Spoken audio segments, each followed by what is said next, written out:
नमस्कार, मी अरुणा सुरेश कुलकर्णी. माझ्या गीता अभ्यास या चॅनलवर आपणा सर्वांचं हार्दिक स्वागत करते. या चॅनलद्वारे नवीन सत्र जे सुरू केले जीवनासाठी गीता, त्यातील पुढचा पाठ आता घेऊया. ओम श्री परमात्मने नमः. आजच्या पाठाचा श्लोक आहे 5व्या अध्यायातील 23वा श्लोक. अध्याय 5 23वा श्लोक. शक्नोति हैवयः सोढुं प्राक् शरीर विमोक्षणात् कामक्रोधोद्भवं वेगं सयुक्तः सुखी नरः. आणि याचा अर्थ आहे, प्रयत्ने मरणापूर्वी ह्या देही जिरवू शके, कामक्रोधातले वेग तो योगी तो खरा सुखी. भगवंतांनी ह्या अध्यायामध्ये कर्मसन्यास योग आहे हा. तर कर्मसन्यास कसा घ्यायचा, म्हणजे कर्मसन्यास म्हणजे कर्म टाकणं नव्हे, तर मनाने, वृत्तीने, विचारांनी सगळ्या वाईट गोष्टींमधून संन्यास घ्यायचा, त्याचा त्याग करायचा म्हणजे कर्मसन्यास हे सांगितलं. आणि मग कोण योगी आहे आणि कोण खरा सुखी आहे याचं विवेचन भगवंत आता या श्लोकामध्ये करतायत.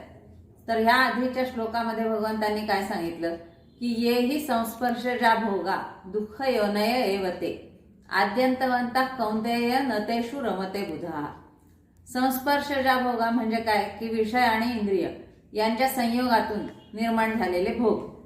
तर ते सगळे कसे आहेत, दुःख योनय म्हणजे काय की ते दुःखाला कारणीभूत होणारे आहेत. म्हणजे काय की आपल्याला खावंसं वाटणं, एखाद्या गोष्टीची इच्छा होणं, पण ती इच्छा जास्त हव्यासाकडे वळणारी असेल ते पोट बिघडेल, त्या खाण्याचा परिणाम आपल्याला दिसेल, म्हणजे ते दुःखाला कारणीभूत झाली ती इच्छा.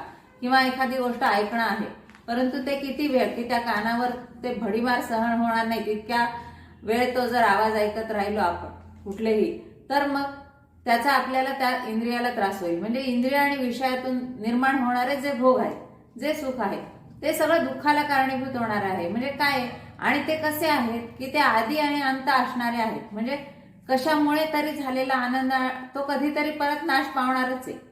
म्हणजे जे उत्पन्न होतं ते सगळं नाश पावतं, हे भगवंताने आपल्याला सांगितलं.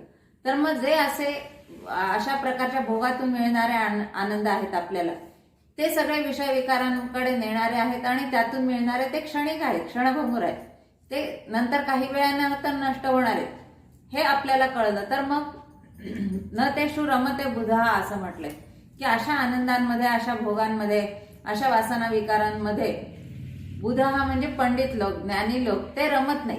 म्हणजे काय की त्यांना अशा प्रकारच्या भोगांचं काही सुख वाटत नाही. कारण काय आहे की त्यांना परमात्म्याचं सुख घेण्याची सवय झालेली आहे. म्हणजे त्या शाश्वत आनंदाकडे ते नेहमी जात असतात आणि नेहमी त्यांच्याजवळ टिकणारा असा तो आनंद आहे, कशाही कारणाशिवाय मिळणारा असा तो आनंद त्यांच्याजवळ असल्यामुळे ते अशा बाहेरच्या विषयांमधून मिळणाऱ्या आनंदामध्ये ते कधीच रमत नाही. मग आता इथे भगवंत काय सांगतायत की कोण सुखी आहे आणि कोण योगी आहे. की शक्नोति हैवयः सोढुं प्राक् शरीर विमोक्षणात. प्राक् शरीर विमोक्षणात म्हणजे काय की शरीर पडण्यापूर्वी, म्हणजे देह असेपर्यंत, म्हणजे लोकमान्य टिळकांनी त्याचा आमरण असं अर्थ सांगितला या शब्दाचा. म्हणजे काय की जोपर्यंत देह आहे तोपर्यंत काय करायला पाहिजे, इह एव म्हणजे ह्या संसारामध्ये, म्हणजे जोपर्यंत आपला देह आहे तोपर्यंत ह्या संसारामध्ये जो काय करतो की सोडून शक्नोति कामक्रोधोद्भवं वेगम सोडून शक्नोति. म्हणजे काय की कामक्रोधाचे आवेग जो सहन करू शकतो, सोडून शक्नोति म्हणजे सहन करू शकतो.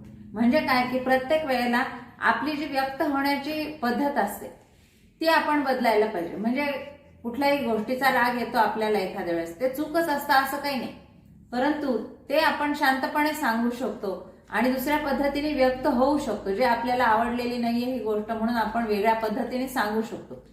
तर त्याच्यासाठी ते आवेग सहन करण्याची आपली क्षमता पाहिजे आणि तेवढी इच्छा पण पाहिजे. म्हणजे विचार आपल्या मनामध्ये नेहमी चांगलेच येतील असं काही नाही, परंतु त्या वाईट विचारांना परतवण्यासाठी जे आपल्याला आवेगाने जे विचार येत आहेत आपल्या मनामध्ये, ते सगळे ते कामक्रोध आवरणं, त्या इच्छा आवरणं आणि त्या इच्छा पूर्ण नाही झाल्या म्हणून त्यातून येणारा क्रोध हा आवरणं, हे जर ज्याला शक्य झाले तो खरा सुखी आहे आणि तो योगी आहे असं भगवंत म्हणतात.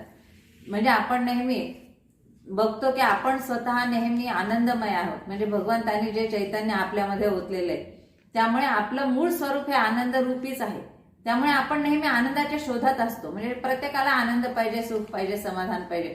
परंतु आपल्या काय आहेत की चुकीच्या कल्पना सुख दुःखांबद्दलच्या त्या आपल्याला वेगळ्या मार्गांकडे नेतात. म्हणजे मला जे हवंसं वाटतं ते मला मिळालं म्हणजे मी सुखी आहे, असं जे समजणं आहे ते चुकीचं आहे.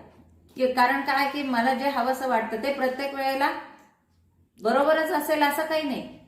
परंतु तरीही त्याच्यासाठी मी इच्छा करत राहते आणि मग त्या इच्छा पूर्ण झाल्या नाही तर मग त्याच्यातून येणारा क्रोध आणि मग त्या नको त्या प्रसंगांना आपल्याला तोंड द्यावं लागतं. कारण ते कामक्रोधाचे आवेग आपण सहन करू शकत नाही.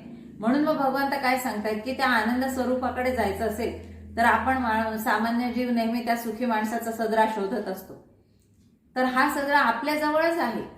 कारण भगवंताने आपल्यालाच आनंदमयी करून पाठवलेले. परंतु आपण आपल्यामध्ये आनंद घ्यायला जेव्हा शिकतो त्यावेळेला मग हा आनंद नेहमी आपल्या बरोबर राहील. म्हणजे एखादं लहान बाळाचं उदाहरण घेतलं तर ते नेहमी आपल्याशीच हसत असतं, आपल्याशीच खेळत असतं आणि स्वतःमधला आनंद ते कसं घेत असतं.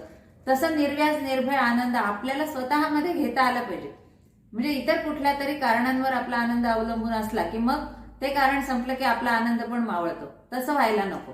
म्हणून मग जे उत्पन्न होतं ते नासतं हे आपण लक्षात ठेवून मग त्या आनंदाच्या शाश्वत आनंदाच्या मागे आपण सतत जायला पाहिजे. आणि त्याच्यासाठी मग काय करायला पाहिजे ते भगवंताने सांगितलं की तो सुखी आहे आणि तो योगी आहे की जो हे आवेग आवरू शकतो, सहन करू शकतो. म्हणजे त्याला कोणाचा राग येतच नाही असं नाही, त्याला काही इच्छाच असत नाहीत असंही काही नाही. परंतु तो त्याच्या मागे इतका धावत नाही की ते मला काहीही करून मिळालंच पाहिजे. आणि म्हणून मग त्याचा तो हव्यास नसतो त्या गोष्टींच्या मागे. म्हणजे मनामध्ये हजार इच्छा येत राहतील, वाईट विचार येत राहतील, ते येतात तसे जातात. ज्या ज्या गोष्टी निर्माण होतात त्या सगळ्या संपतात, नंतर त्या नाश पावतात हे त्याला माहिती असतं. म्हणून त्याच्याकडे तो लक्ष देत नाही. समुद्राच्या लाटा येतात आणि जातात तसे त्याच्या मनामध्ये ते विचार येत राहतात, जात राहतात. परंतु मनाने तो त्याच्यामध्ये गुंतत नाही. आणि मग त्यामुळे प्रसंगानुरूप त्याच्यावर जे जे काय संकट येतील किंवा अडचणी येतील त्या सगळ्यांना तो शांतपणे तोंड देऊ शकतो, धीरदत्तपणे तोंड देऊ शकतो. आणि म्हणून मग तो ते भगवंताचं सुख त्याला प्राप्त होऊ शकतं. म्हणजे आपण जे म्हणतो ना की सुखाचे हे सुख श्रीहरिमुख पाहताही भूक तहान गेली. म्हणजे त्या भगवंताचा आनंद असा आहे. भगवंत म्हणजेच काय की आपल्या मनातला चांगला विचार, ज्या चांगल्या मनाच्या पाठी आपण जर जायला लागलो तर ते सगळे चांगले विचार आपल्याला नेहमी आनंद देतात. आणि त्याच्यातून जो मिळणारा आनंद असतो तो नेहमी आपल्या बरोबर टिकतो. म्हणून मग तो जो ज्ञानी आहे, जो योगी आहे आणि जो या बाह्य विषयांमध्ये आनंद घेण्यामध्ये कधीही रस घेत नाही, त्याच्यामध्ये रमत नाही, तो माणूस असा त्या आनंदाच्या मागे लागतो. आणि मग त्यामुळे हे आवेग आपण त्या प्रत्येक गोष्टीमध्ये, प्रत्येक प्रसंगामध्ये जर आवरायला शिकलो तर मग आपण त्या सुखी माणसासारखं आत्मतृप्त राहत राहू. म्हणजे आपल्यामध्येच आनंद घेत राहू आणि सुखदुःखाच्या ज्या चुकीच्या कल्पना आहेत त्या आपल्या मनातून काढून टाकल्या तर मग आपल्यातले दोष आपल्याला दिसायला लागतील. नेहमी आपले सामान्य जीवाचे स्वभाव कसे असतात की इतरांमधले दोष आपण बघत राहतो आणि त्यामुळे आपण कुठल्या कारणासाठी दुसऱ्यांवर रागावतो, तशाच गोष्टी आपण केल्या तर दुसरा पण आपल्यावर रागावू शकेल. ही जी दुसरी बाजू आहे ती जर आपण लक्षात घ्यायला लागलो तर मग हे क्रोधाचे आवेग आपोआप कमी होतात.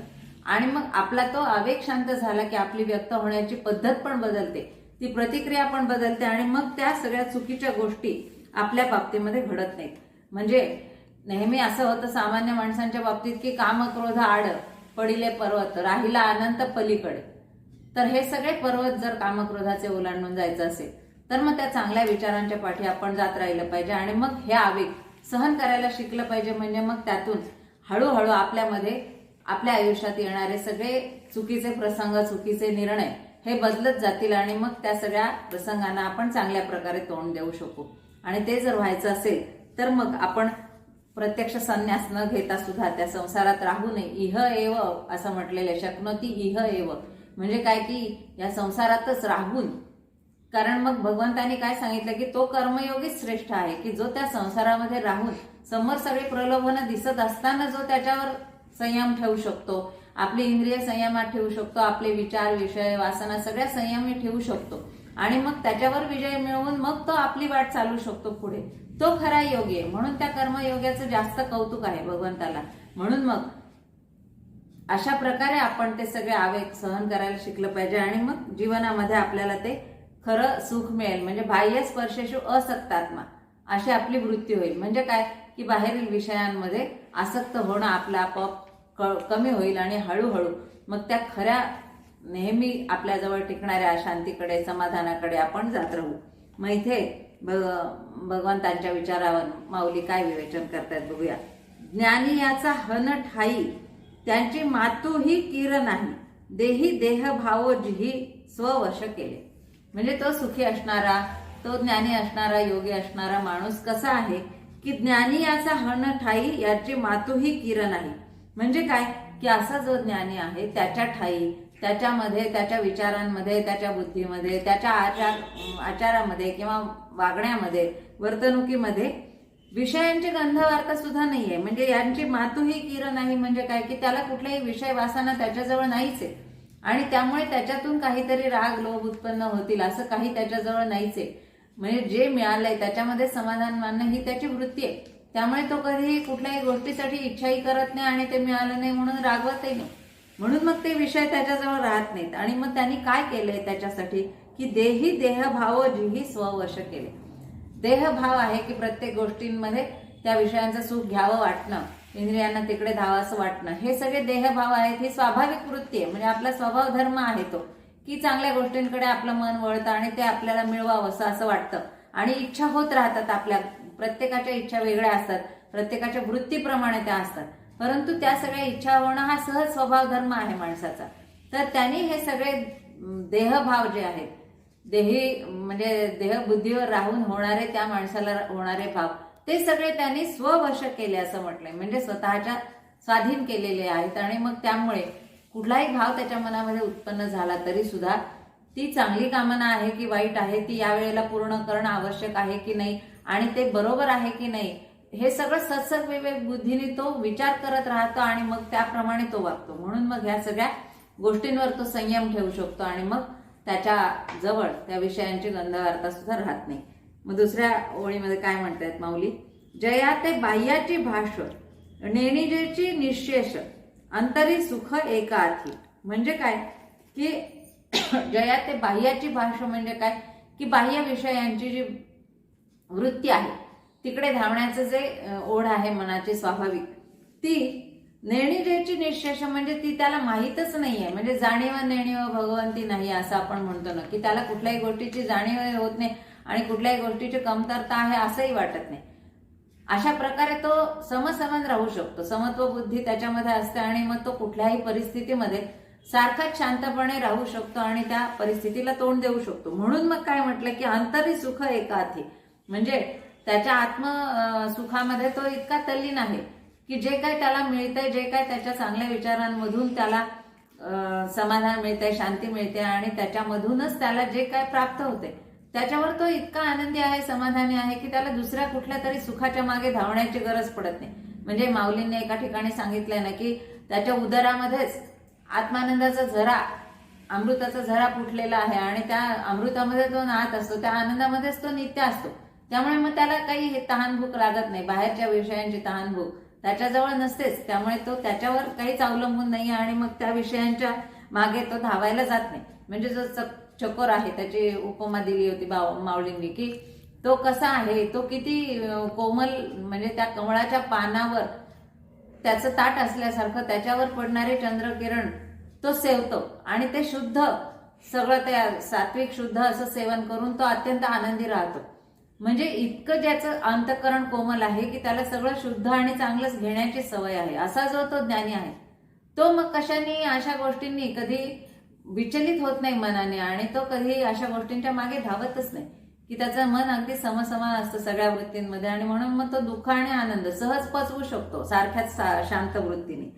मग आणखी काय उपमा दिली की का आकाशी वायू हरपे तेथ दोन्ही हे भाष लोपे तैसे सुखची उरे स्वरूपे सुरती तिये.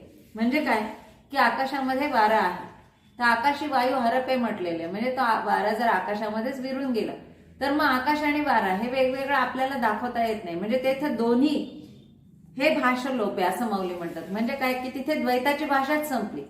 तिथे एक कोणीतरी वेगळं आहे आणि दुसरं कोणीतरी वेगळं आहे असं राहतच नाही. आकाशामध्ये तो वायू इतका विरून जातो. तसं त्या भगवंतामध्ये ज्याचे सगळे विचार विलीन झालेले आहेत आणि त्याच एका अधिष्ठानामध्ये जो आपली सगळी कर्म करणारा आहे, तिथे त्याला मी कोणीतरी वेगळा आहे आणि तो कोणीतरी वेगळा आहे असं काही वाटतच नाही. म्हणून मग सगळ्यांबद्दल त्याला समान वृत्ती असते आणि सर्व ठाई भगवंत पाहण्याची त्याला सवय झालेली असते. म्हणून मग द्वैत हे कुठेच त्याच्या मनामध्ये येत नाही. आणि तैसे सुखची उरे स्वरूपे सुरती ती आहे. म्हणजे काय की सगळ्यांमध्येच भगवंत पाहण्याची त्याची दृष्टी आहे. त्यामुळे तो कुणालाच वाईट समजत नाही, कुणामधलेच दोष जाणण्याचा प्रयत्न करत नाही. कारण की सगळ्यांचा आत्मा एक आहे आणि सगळ्यांमध्ये मी आणि भगवंत एकच आहोत. आणि त्यामुळे तसाच माझ्यामध्ये जसा आत्मा आहे, भगवंताचा अंश आहे, चैतन्य आहे, तसंच त्याच्यामध्ये सुद्धा आहे असं समसमान वृत्तीने तो सगळ्यांकडे पाहत असतो. आणि म्हणून मग त्याला कुणाच्याही विषयी द्वैत असं वाटतच नाही. द्वंद्वामध्ये तो राहत नाही. तो वेगळा आणि मी वेगळा हा अपपरभाव त्याच्यामध्ये राहत नाही. आणि म्हणून मग तो नेहमी हे सगळे आवेग चांगल्या प्रकारे सहन करू शकतो. म्हणजे आपल्याला नेहमी व्यवहारात आयुष्यात सुद्धा बघितलं तर ह्या सगळ्या आवेगांना आपण आवरता आलं आणि ह्या सगळ्यांवर आपण संयम मिळवला तर मग आपल्याला निश्चित आपल्या कर्मामध्ये चांगल्या प्रकारे साफल्य मिळवता येईलच. कारण काय की हेच आवेग आपल्याला वाईट गोष्टींकडे नेतात आणि मग आपला मार्ग बदलतो, वळण बदलतं त्या कर्माचं आणि आयुष्याची दिशा सुद्धा बदलते. म्हणून मग हे सगळे आवेग आपण सहन करायला पाहिजेत. म्हणजेच मग त्या ज्ञानी आणि सुखी माणसासारखं आपण पण सुखी होऊ शकू आणि त्या भगवंताच्या आनंदामध्येच विलीन राहत राहू. मग अशीच प्रार्थना आपण भगवंताजवळ करूया. आणि आज झालेली सेवा इथे कृष्णाला अर्पण करते. ओम तत्सत श्री कृष्णार्पणमस्तु.